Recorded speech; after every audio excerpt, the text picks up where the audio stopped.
Good evening and welcome to tonight with Faria. सियासत और सहाफत दोनों में मामला गर्म। Let's take a look at the headlines tonight.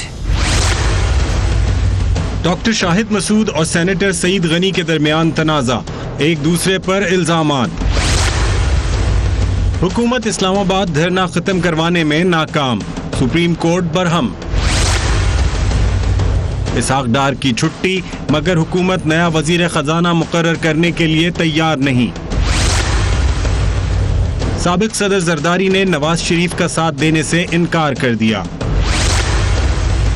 मगर सवाल यह है कि साबिक वजीर आजम नवाज शरीफ साबिक सदर जरदारी की मदद क्यों चाहते हैं। पूछेंगे मुस्लिम लीग नून के रुकन कौमी असम्बली मायजा हमीद से, पीपल्स पार्टी के सेनेटर सईद गनी से और तहरीक इंसाफ के रहनुमा इमरान इस्माइल से।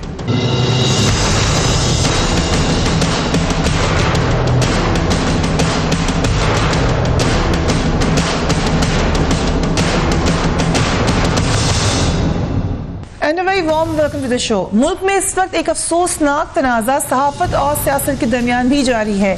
मारूफ एंकर पर्सन किसी तारुफ के मोहताज नहीं है, बड़े पॉपुलर एंकर हैं, बड़े पॉपुलर एनालिस्ट हैं डॉक्टर शाहिद मसूद। उनका और पीपल्स पार्टी के भी एक और बड़े पॉपुलर सेनेटर जिनको बड़ा समझा जाता है कि बहुत ही रिस्पेक्टेबल पॉलिटिशियंस में से एक है सेनेटर सईद गनी, उन दोनों के दरमियान आपस में चपकलिश जारी है। संगीन इल्जामात एक दूसरे पर लगाए जा रहे हैं। आगाज उस वक्त हुआ जब डॉक्टर शाहिद मसूद ने अपने प्रोग्राम में, जो अगेन एक बड़ा पॉपुलर प्रोग्राम है, सेनेटर सईद गनी के बारे में कहा कि उनका नाम उज़ैर बलोच की JIT में शामिल है। ये सब तरह थी जो उन्होंने अपने प्रोग्राम में शेयर की और उन्होंने बहुत से असासे बनाए हैं। ये बात भी उन्होंने सईद गनी साहब के हवाले से की। Let's watch doctor Shahid Masood. Addi के फ्रंटमैन कौन है? दो लोगों पे मैं हैरान हूं क्योंकि दो शख्सियत के बारे में जाती दुख है, एक सईद गनी साहब और एक सईद गनी और एक नंबर 2 मुर्तज़ा वहाब।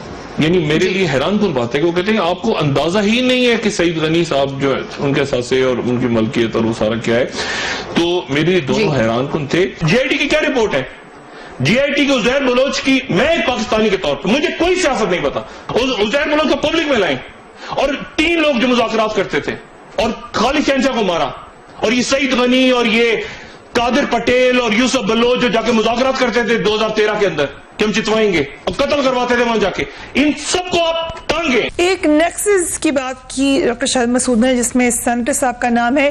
डॉक्टर शाहिद मसूद ने सेनेटर सईद गनी को फरियाल तालपुर साहिबा का फ्रंटमैन भी करार दिया। Let's watch him once again.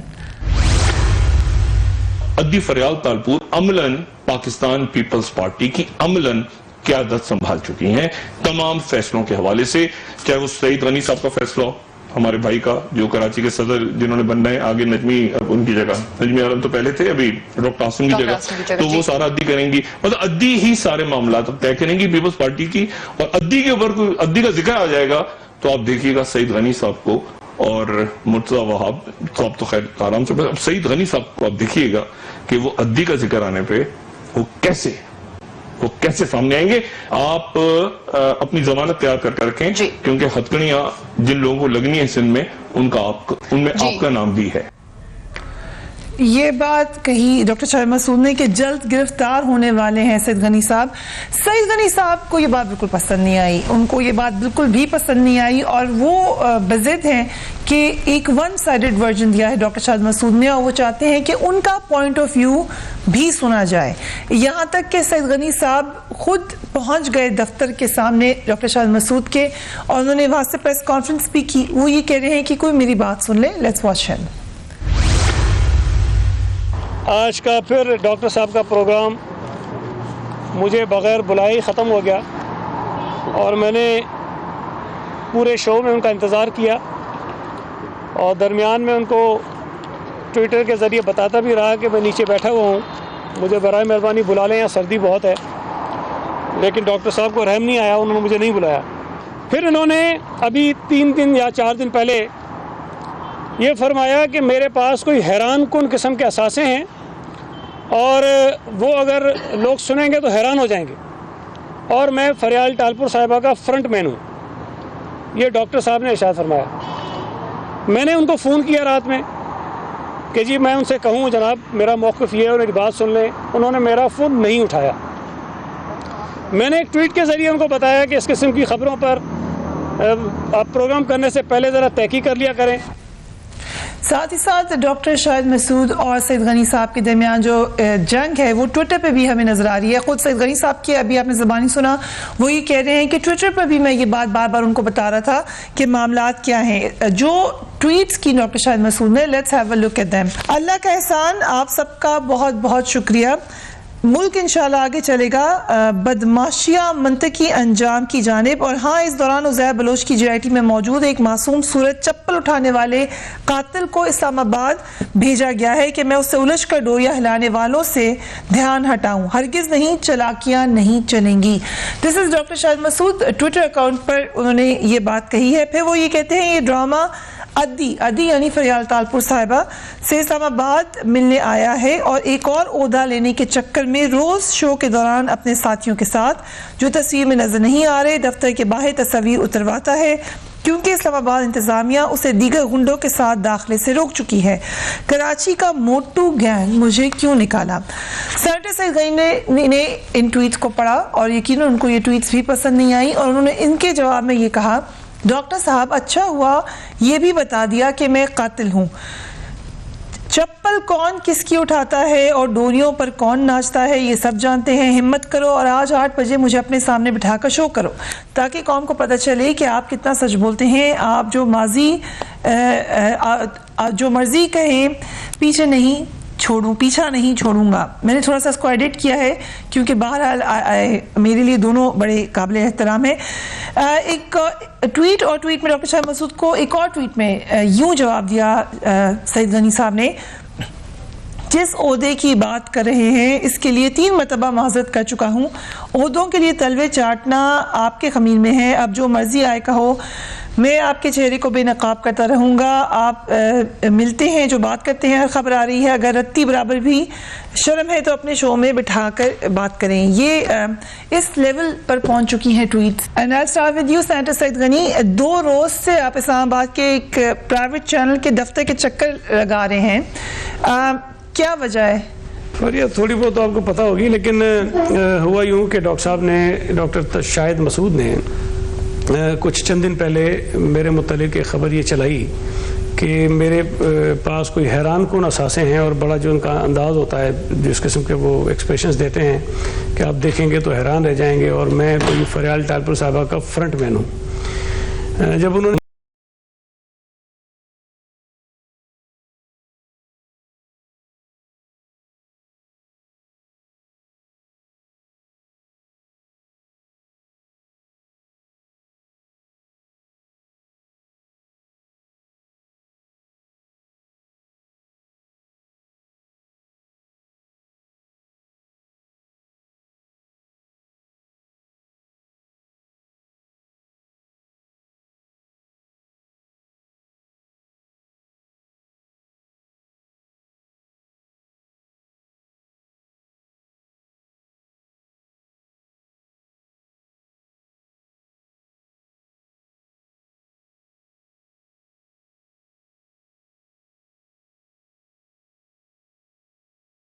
भी उठानी पड़ती हैं, उसका ये मतलब तो नहीं है कि एक आदमी झूठ बोलकर एक नेशनल चैनल पर बैठे और एक ही दिन में जो है वो लाखों लोग आपके खिलाफ उल्टी सीधी बकवास करते हैं। ये तो मैं इजाजत किसी को नहीं दे सकते ना।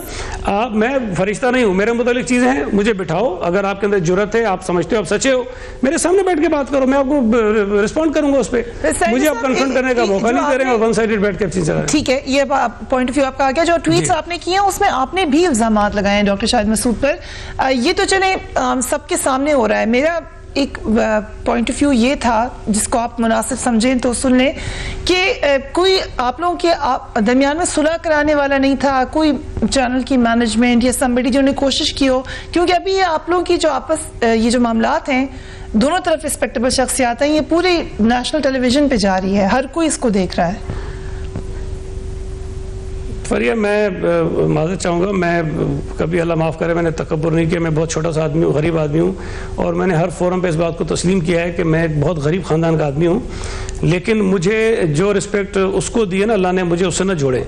अगर वो रिस्पेक्टेबल है तो मैं नहीं हूँ जी, मैं फिर बहुत कमज़ोर आदमी हूँ, मैं उसके साथ अपने आप को कंपेयर नहीं करना चाहता हूँ। तो ना मैंने किसी को सुलह के लिए कहा है और ना मैं समझता हूँ कि सुलह की ज़रूरत है। आप बैठी, आप इस फील्ड में पता नहीं कब से हैं, मैं तो अपना हक मांग रहा हूँ कि भाई मुझे बुला लो अपने शो में। आपने सच बात कही है ना, आपके अंदर जुर्रत है, आप बहुत सच्चे आदमी हैं, पूरी दुनिया को दर्श देते हैं सच्चाई का, आप उठा के मेरी बात सुने। लेकिन अब जो बात मैं कह रहा हूँ कुछ और कह रहा हूँ, क्योंकि उन्होंने मुझ पर और इल्ज़ाम लगाने शुरू कर दिए हैं। अब तो बात यह है कि जब मुझे बिठाएंगे तो मैं जो मेरे मुतालिक कहा जा रहा है वो भी सुनूंगा, उसका जवाब दूंगा। फिर जो उनके मुतालिक मुझे पता है कि किस तरह वो लोगों से पैसे लेते हैं, ब्लैकमेल करते हैं, डील करते हैं, बिजनेस कम्युनिटी के लोगों को तंग करते हैं, दुबई में उनसे पैसे पकड़ते हैं, इसके अलावा बहुत सारी चीज़ें मैं बताऊंगा जो मुझे पता है। और इतनी चीज़ें हैं कि आप सोच नहीं सकती हैं कि ये शख्स जो है वो, और आप खुद फील्ड में आप अपने शायद आपको भी पता हो, लेकिन जो मीडिया से वाबस्ता लोग हैं वो इसको कहते हैं ये दुनिया का सबसे बड़ा झूठा आदमी है। ओके, सईद गनी साहब ने अपना पॉइंट ऑफ व्यू दिया। हमारे साथ इमरान इस्माइल साहब भी मौजूद है। इमरान इस्माइल साहब, पीपल्स पार्टी की गवर्नमेंट के ऊपर बहुत सारे इल्ज़ाम आपकी पार्टी भी लगाती है, मगर यहाँ पे एक पर्सनल शख्सियत है, अपना पॉइंट ऑफ व्यू अगर ना देना चाहें इस पर आपकी मर्जी है, लेकिन डू यू थिंक कि इस मामले को हल होना चाहिए? अगर शायद मसूद होते तो आप जरूर उनके सामने बात करते। आप बहरहाल उन्होंने आपके पीछे किया, आपने उनके पीछे किया, ये आपका अपना जाती मामला है। मेरे लिए तो बड़ी रिस्पेक्ट है, मैं शायद मसूद की भी बड़ी इज्जत करता हूँ, बाकी एंकर्स की भी बड़ी इज्जत। एंड आई विल क्लैरिफाई कि हमने कोशिश की है डॉक्टर शाह मसूद से रब्ता करने की, हमारी टीम ने बार बार कोशिश की है और ये प्लेटफॉर्म मौजूद है, doctor Shah Masood can come and answer as well. Saeed Ghani साहब, again I come to you Maza साहबा, लेकिन I come to you once again senator साहब, कि मीडिया में ये मसला तो रहता है, आपके ख्याल से कोई पर्सनल मामला है डॉक्टर साहब को, या हो सकता है उनके पास इतला ये मौजूद हो, कहीं से आई हो सकता है गलत इतला हो मगर कहीं से आई हो? देखिए, मैं क्या कह रहा हूँ, मैं ये कह रहा हूँ कि भाई आपके पास जो भी इतला है, आपने बात कर दी टीवी पे बैठ के कि मैं पता नहीं मैंने करप्शन भी की है, मेरे पास बहुत ज़्यादा कोई असासे भी हैं, फिर आपने कह दिया कि मैंने गिरफ्तार भी होना है, पता नहीं मैंने कौन सा जुर्म किया है। लेकिन आप मुझे बिठाकर ये मौका क्यों नहीं देते कि मैं आपको जवाब दूं या आपसे ये पूछूं कि मेरे भाई कौन सी करप्शन की है? अगर आपके पास ये पता है कि मेरे कोई हैरान कुन असासे हैं तो आपके पास तफसीलात तो होगी ना उसकी, तो आप मुझे बताइए, फिर मैं उसकी वजाहत करूंगा लोगों के सामने बैठ के। अगर मैं मुजरिम हूं तो मुझे सजा मिलनी चाहिए, लेकिन अगर मैं बेगुनाह हूं, मेरे ऊपर झूठे इल्जामात हैं, तो आपको माफी मांगनी चाहिए कि आपने झूठे इल्जामात लगाए। लेकिन आप जो है वो मुझे सुनने को ही तैयार नहीं है, आप मुझे बिठाने को तैयार नहीं। और माफ कीजिएगा, मैं ये समझता हूँ ये मेरा जाती मामला नहीं है, मेरा कोई पर्सनल क्लैश नहीं है उनके साथ। मेरी अगर कभी कोई ऐसी बात होती है मैं उनको फ़ोन करता हूँ। एक दफ़ा पहले उन्होंने ये फरमा दिया, जब मैं इलेक्शन जीता हूँ, 1 महीना पहले उन्होंने कहा कि ये इलेक्शन मुझे कोई एक डायरेक्टर जनरल है किसी इदारे के कराची में, उन्होंने मुझे इलेक्शन जितवाया है। तो मुझे पता चला, मैं नॉर्मली इनका शो देखता नहीं हूँ, तो मुझे वो क्लिप आ गई, तो मैंने देख के इनको फ़ोन किया। मैंने कहा भाई जिस आदमी का आप नाम ले रहे हैं, मैंने आज तक उस आदमी की शक्ल नहीं देखी। वो लोग मेरे पास काम से आते हैं, मैंने 2-3 दफ़ा फ़ोन किया उसको, उसने मेरे कहने पे काम ही नहीं किया, और आप कह रहे हैं कि उसने मुझे इलेक्शन जितवा दिया है। तो कहते हैं नहीं सईद भाई, हो सकता है आपको ना पता हो, ये इस्लामाबाद की खबर है, हो सकता है उसने आपको जितवाया हो। और मैंने कहा खुदा का खौफ करो, मैं इलेक्शन लड़ रहा हूँ, मुझे कुछ नहीं पता, आप वहाँ बैठे और आप कह रहे हैं इस्लामाबाद की खबर है। इस्लामाबाद की खबरों का अगर ये आलम है तो फिर अल्लाह ही रहम करे इस मुल्क के ऊपर। तो इस किस्म के तासुर वो देते हैं कि पता नहीं कौन को इत्तला देता है कि जी इस तरह की चीज़ें आ रही हैं। अगर इस तरह की खबरें वो फैला कर, लेकिन मैं आपको बता रहा हूं कि शायद उनको गलतफहमी है कि उन्होंने कुछ लोगों से पैसे बटोर लिए, मुझसे भी निकाल लेंगे, तो ना मेरे पास है ना मैं देने वाला हूं। सच्ची बात है, आपके लिए बड़ी रिस्पेक्टेबल बातें भी की हैं। ही डिड से कि मुझे बहुत ज़ाती दुख है और मैं बड़ा शरीफ उनको समझता हूं। वक्त हुआ एक वक्फे का, उसके बाद मिलते हैं। Keep watching tonight fair.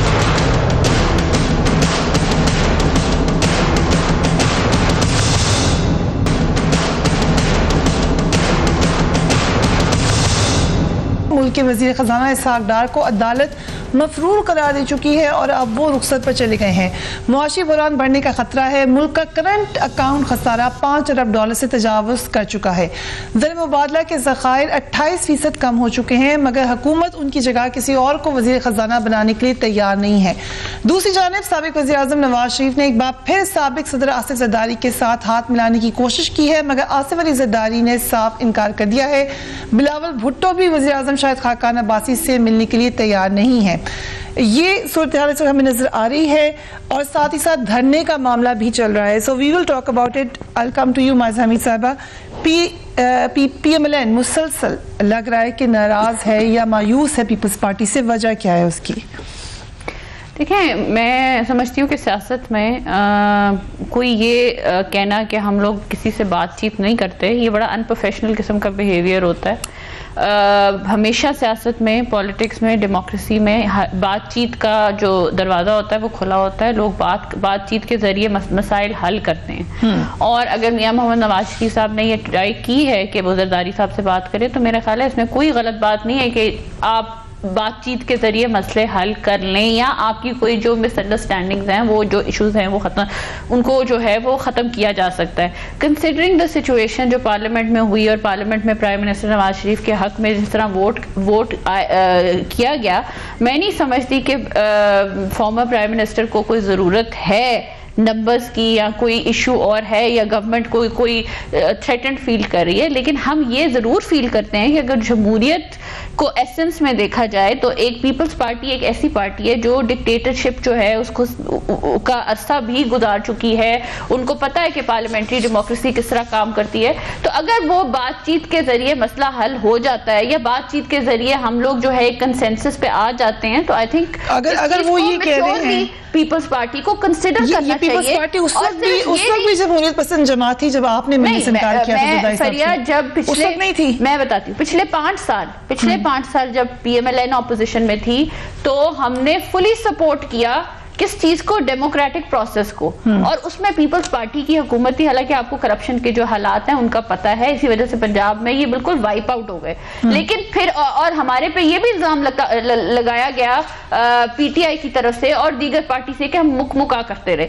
बात यह है कि अगर मियां मोहम्मद नवाज शरीफ इस वक्त लार्जर इंटरेस्ट का सोच रहे हैं, पाकिस्तान का सोच रहे हैं, पाकिस्तान की जमहूरियत का सोच रहे हैं, तो मेरा ख्याल है कि एक ऐसी पॉलिटिकल पार्टी जो पीपल्स पार्टी है, जो इस प्रोसेस से गुजर चुकी है, जो डिक्टेटर्स को देख चुकी है, जो जेलें झील चुकी है पीएमएलएन के लीडरशिप की तरह, उनको ये अंडरस्टैंड करना चाहिए कि इस वक्त जमहूरियत एट स्टेक है। तो हम अच्छा, ये जमहूरियत एट स्टेक कैसे है, ये बड़ी अहम आपने एक स्वीपिंग स्टेटमेंट दे दिया। कम टू दिस कि कैसे एट स्टेक है। सईद गनी साहब, एक बार फिर फॉर्मर प्रेसिडेंट ने मना कर दिया है मिलने से नवाज शरीफ साहब से। मुलाकात का कोई डिलेड मुलाकात होनी है, या अब ये होगी नहीं मुलाकात? फिर फिलवक्त तो कोई इम्कान नहीं है। मैं समझता हूँ कि अगर ये आप समझ रहे हैं कि अभी जो मैसेजेस गए हैं उसमें कोई मुलाकात हो जाएगी, मुझे नहीं लगता कि कोई मुलाकात होने वाली है। जहाँ तक मुआज़ा हमीद साहबा ने जो और बातें कही हैं, देखिए ये एक तो तासुर बड़ा गलत है कि इन्होंने पीपल्स पार्टी के दौरे हुकूमत में कोई अपोजिशन नहीं की है। इन्होंने यूसुफ रज़ा गिलानी साहब के जो सुप्रीम कोर्ट का जो हमारे साथ चल रहा था मामला, उसमें ये हमेशा सुप्रीम कोर्ट के साथ खड़े रहे।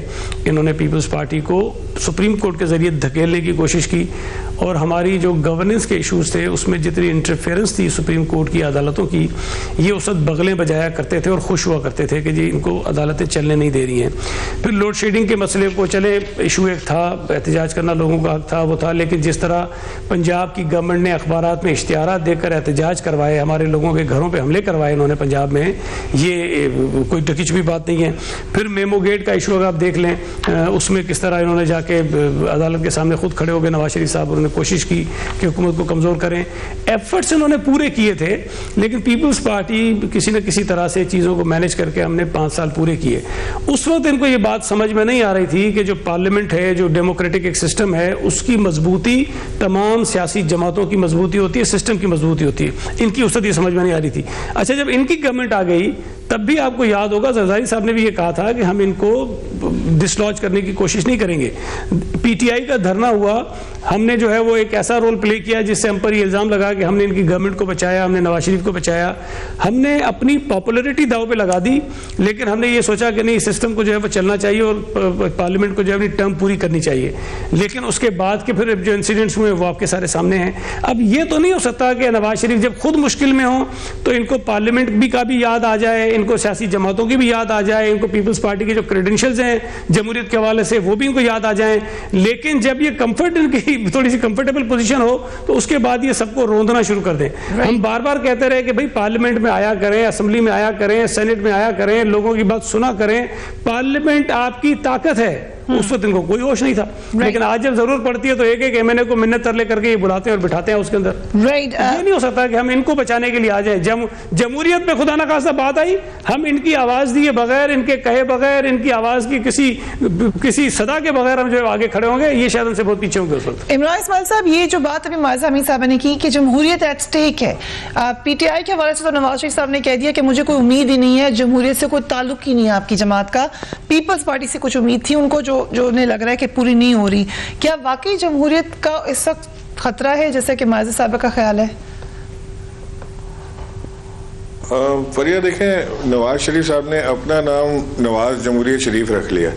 जब उनको खतरा हो तो जमहूरियत को खतरा होता है। वो मुल्क से बाहर हो तो जमहूरियत मुल्क से बाहर, वो इक़्तिदार से बाहर तो जमहूरियत इक़्तिदार से बाहर। वो समझने ये लगे हैं कि मैं हूँ तो जमहूरियत है, मैं नहीं हूँ तो जमहूरियत भी नहीं है।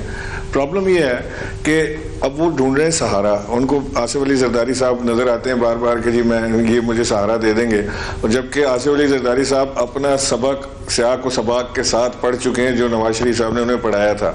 उन्होंने इनको चढ़ाया चने के झाड़ पे और उन्होंने इनसे कहा कि जी मैं आपके साथ खड़ा हूँ, हम बिल्कुल इकट्ठे हैं और आप बस चैलेंज कर दें। और उन्होंने क्या किया कि उन्होंने जाके वो चैलेंज कर दिया कि जी ईंट से ईंट बचा देंगे, और वो सारे मामला वो उसके ऊपर ले गए। फौज को चैलेंज किया कि जी आप 3 साल हैं, हम यहाँ पे जिंदगी भर रहने वाले हैं। वो सारे मामला आपको याद होगा। और उसके बाद जब वो नवाज शरीफ से मिलने आए, उन्होंने मिलने से इनकार कर दिया उस प्रेशर के अंदर कि उन्होंने कहा यार ये तो बहुत आगे निकल गया, अब मैं इससे मिलूंगा भी नहीं। तो ये सबक तो पीपल्स पार्टी और आसिफ अली जरदारी साहब अच्छी तरह पढ़ चुके हैं कि ये काबिल भरोसा पार्टनर्स नहीं हो सकते, तो लिहाजा वो अब इनके ऊपर ट्रस्ट करने को तैयार नहीं है। आपका मौका भी तब्दील हुआ है अपनी हुकूमत में, खतरे में इनको कैसे नजर आ रही है? आपका मौका भी तब्दील हुआ है। देखिए, आपका मौका भी दोनों का मौका है। ये मौका तब्दील हुआ है। हमारे फाइनेंस मिनिस्टर वो गायब हैं, और हमारे जो इस वक्त इंटीरियर मिनिस्टर हैं उनके ऊपर भी खतरे की घंटियां मंडला रही हैं। तो ये हुकूमत इंटीरियर मिनिस्टर पे कौन सी अपने ही जाल में फंसी चली जा रही है। आपका मतलब लॉ मिनिस्टर से है? इंटीरियर मिनिस्टर, लॉ मिनिस्टर के ऊपर खतरे की घंटियां हैं। ठीक। फिर ख्वाजा साहब की मैं बात कर रहा हूँ, सॉरी, जो भी मिनिस्ट्री उनके पास है, ख्वाजा साहब के ऊपर भी अब केसेस खुलने शुरू हो गए, सारे उनके मामला खुल रहे हैं। ओके, ख्वाजा साद रफीक की बात कर रहा हूँ। ठीक है, ठीक। उनके भी सारे केसेस खुलने शुरू हो गए। तो वो सारे मामलात अब इनसे संभल नहीं रहा है। ये अब ये चाहते ही हैं कि ये सिस्टम ही लपेट जाए, चाहे भले डेमोक्रेसी को खतरा हो। डेमोक्रेसी को किसी से खतरा है तो नवाज शरीफ और पीएमएलएन से खतरा है, क्योंकि ये चाहते हैं सिस्टम लपेट जाए, लोग ना कोई इंतखाबात हो, लोगों की नजर और तरफ चले जाएं कि अच्छा ग्रैंड प्लान का हिस्सा ये था कि नवाज शरीफ की जमहूरियत को लपेटना था, तो लिहाजा चोरी को लोग भूल जाएं, इस तरफ देखने लगे। डिक्टेटरशिप में सबसे ज्यादा फायदा अगर किसी ने उठाया तो पीएमएलएन ने उठाया। पीएमएलएन बनी डिक्टेटरशिप की गोद में है, पली बड़ी डिक्टेटरशिप गोद में है। ये सारे डिक्टेटर्स को सपोर्ट रही है इनको सारों की, ज़िया-उल-हक से लेके और आप जनरल जिलानी से लेकर और आप आगे चलती जाए, सारों के नाम इनके ऊपर निकलते हैं, कुरे इनके ऊपर खुलते हैं। तो ये जमहूरियत को कोई खतरा नहीं अलावा खुद नवाज शरीफ और पीएमएलएन से। वक्त हुआ एक वक्फे का, उसके बाद मिलते हैं। Keep watching tonight fair.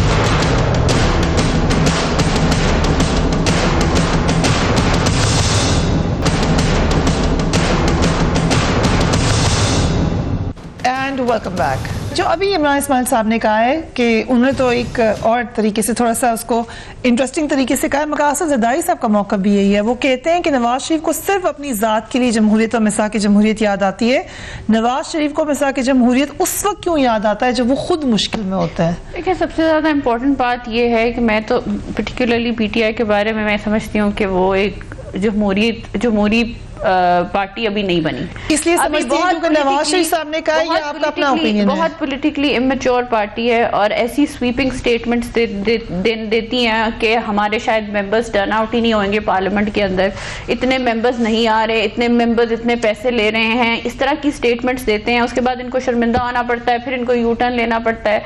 और मैं एक ऐसे लीडर को जो एक अमेंडमेंट पार्लियामेंट में लाए मिलके लाए पीपल्स पार्टी पीटीआई इकट्ठे, तो जब लाए तो खुद तो पार्लियामेंट में वो आना पसंद नहीं करते, तो ऐसे इंसान को मैं एक जमहूरियत पसंद इंसान नहीं समझती। 2-3 इंसिडेंट्स भी ऐसे हो चुके हैं जिसपे इमरान खान साहब ने कोई एक्शन नहीं लिया, तो इसमें तब्दीली भी इस पार्टी में कोई नहीं है। दूसरी बात यह है कि जो सईद गनी साहब ने बात की कि जो है हम अमेंडमेंट हमें मैंने पहले भी आपको कहा कि पार्लियामेंट में हमें कमी नहीं है नंबर्स की, ये आपको भी पता चल गया, हमें भी पता चल गया।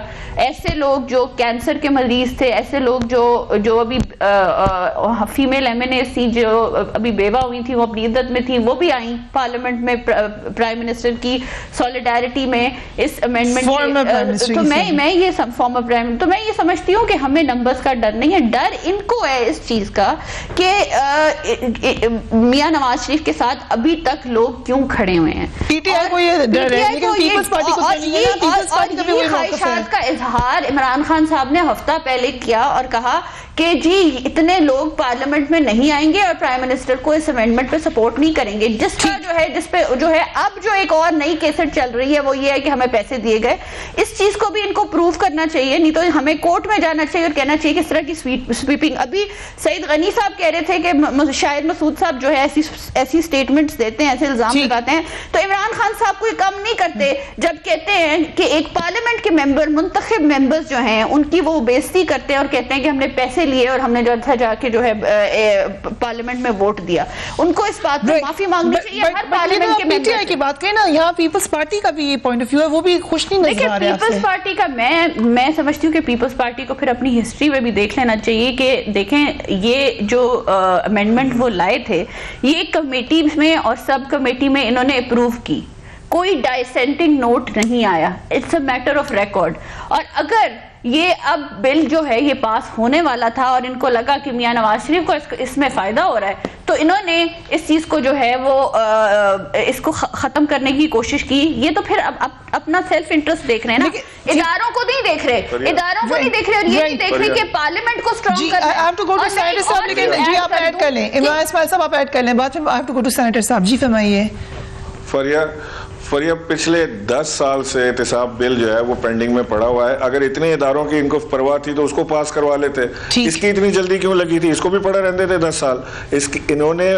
इन्होंने जो बिल हमने पीपल्स पार्टी के साथ मिलकर, जिसको हमने ये कह रही है कि जी इन्होंने ये बिल किया था और लाए थे, पीपल्स पार्टी के साथ कहीं ये जिक्र नहीं किया कि ये आपके मेंबर्स भी उस कमेटी के में शामिल थे। शख्स जो है वो किसी एक सेकेंड ना चुप, वैसे आप आपको क्लियर कर दूं ना कि ये बिल एक हवा से नहीं आया, एक सब कमेटी में बात सुन लें। जी इस्माइल साहब, हमने कहीं ये बात नहीं की कि एक नायल शख्स जो है किसी पार्टी का सदर बन सकता है। ये शर्मनाक चीज है कि पूरी की पूरी पार्लियामेंट के लोग वहां पे इनके साथ खड़े हैं कि जी ये नायल शख्स को आप सदर बना दें। मुझे बताएं, क्या दुनिया में कहीं किसी को जब कोर्ट से सजा हुई, वो पार्टी का सदर हो या प्राइम मिनिस्टर हो, उसको उसकी पार्लियामेंट में उसकी पार्टी ने सपोर्ट किया या उन्होंने उसको कहा कि आप अलग हो जाओ? लेट्स से अगर इमरान खान साहब नाअहल हो जाते हैं तो वो इस बिल का फायदा नहीं उठाएंगे। बिल्कुल कोई नहीं। कैसे नायल वो हुए? बदकिरदार इंसान वो जो है उन पे जो इल्जाम लगा है वो पीटीआई की मेंबर ने खुद लगाया है, वो पार्टी के लीडर हो सकते हैं। शरीफ के किसी खानदान के ऊपर आप एहतसाब नहीं कर सकते, उनको आप कोर्ट नहीं ले जा सकते, उनको सजा नहीं दिला सकते। वहाँ तो कोर्ट में चले भी गए, वहाँ पे तो डिस्क्वालिफिकेशन हो भी गई। अपने लिए आप कहाँ रह रहे हैं? इनके सारे कानून वो अपने लिए बनते हैं। Let me come to senator साहब। कहते हैं जी डिसीजन कहीं लिखा हुआ था, ये कहते हैं डिसीजन कहीं लिख के आया था और यहाँ तो जजों ने पढ़ा भी नहीं और साइन कर दिया, कहीं और से लिख के आया था। ये कहते हैं कि कोर्टों की कठपुतलियां हैं, पीछे से डोरें कोई और हिला रहा है। This is their words. इज्जत दे रहे इदारों को। राइट, लेकिन सेनेटर साहब ये मामला यकीनन आपस की नाराजगियां हैं, आपस के मामलात हैं, लेकिन जो सेनेट से हल्का बंदियों का बिल अगर बर वक्त मंजूर ना हुआ तो ये खुद पीपल्स पार्टी भी खदशा जाहिर कर चुकी है कि फिर इलेक्शंस बर वक्त नहीं हो सकेंगे। ये इसका एहसास है पीपल्स पार्टी को?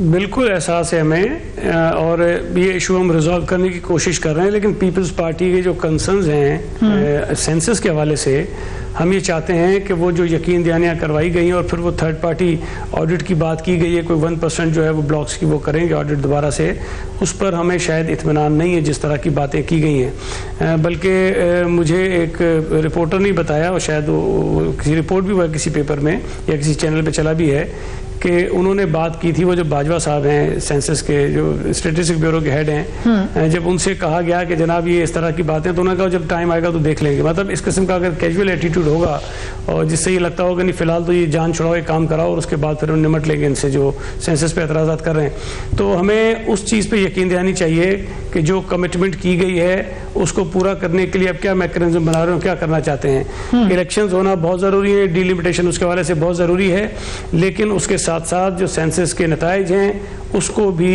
ठीक होना चाहिए, ये भी उतना ही ज़रूरी है जितना इलेक्शन ज़रूरी है। राइट, क्योंकि वक्त खत्म हो रहा है, I have to wrap it up here. लेकिन यकीनन जो पहला हमारा टॉपिक था प्रोग्राम का थोड़ा सा सेंसिटिव था। अगेन आई विल से कि डॉक्टर शाहिद मसूद से इस हवाले से माजरत कि उनका मौक़िफ़ यहाँ पर हम उनकी ज़बानी नहीं चला सके, लेकिन he can always come on the show और अपना पॉइंट ऑफ व्यू दे सकते हैं। अपने घर वालों का ख्याल रखिए। अल्लाह हाफ़िज़।